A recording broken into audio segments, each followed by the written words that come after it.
இப்போ நம்ம நெக்ஸ்ட் அட்ஜெக்டிவை எதுக்காக யூஸ் பண்ணுவோம் அப்படின்னா,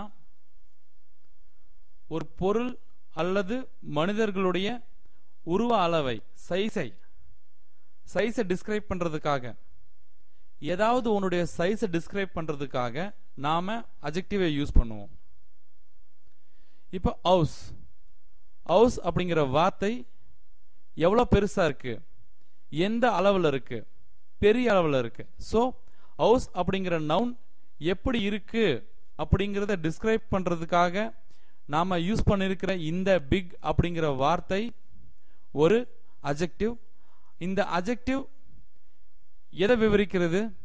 இந்த நவுன் எந்த அளவில் இருக்கு, எவ்வளோ பெருசா இருக்கு, இல்லை எவ்வளோ சின்னதா இருக்கு அப்படிங்கிறத டிஸ்கிரைப் பண்ணுது. ஸோ இந்த பிக் அப்படிங்கிற வார்த்தை இந்த நவுனுடைய அளவை பற்றி குறிக்கிறது. இப்போ டாக் அப்படிங்கிறது ஒரு நவுன். இந்த டாக் எப்படி இருக்கு, இந்த டாக் எந்த அளவில் இருக்கு, இந்த டாகுடைய அளவு என்ன, ஸ்மால். ஸோ இந்த டாகுங்கிற நவுனுடைய அளவை பத்தி பேசுறதுக்காக நம்ம யூஸ் பண்ணிருக்கிற இந்த வார்த்தை ஒரு அட்ஜெக்டிவ். இந்த அட்ஜெக்டிவ் இந்த நவுனுடைய அளவை பற்றி பேசுகிறது. பில்டிங் அப்படிங்கிறது ஒரு நவுன்.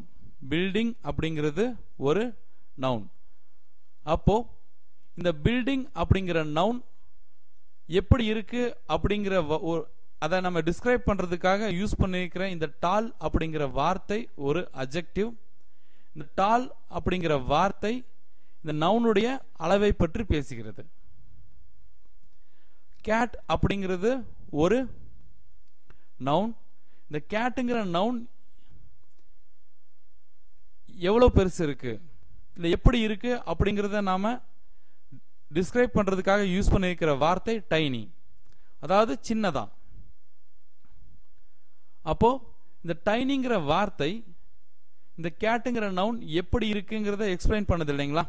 ஸோ இந்த டைனி இந்த கேட்டு அப்படிங்கிற நவுனுடைய அளவை பற்றி பேசுகிறது.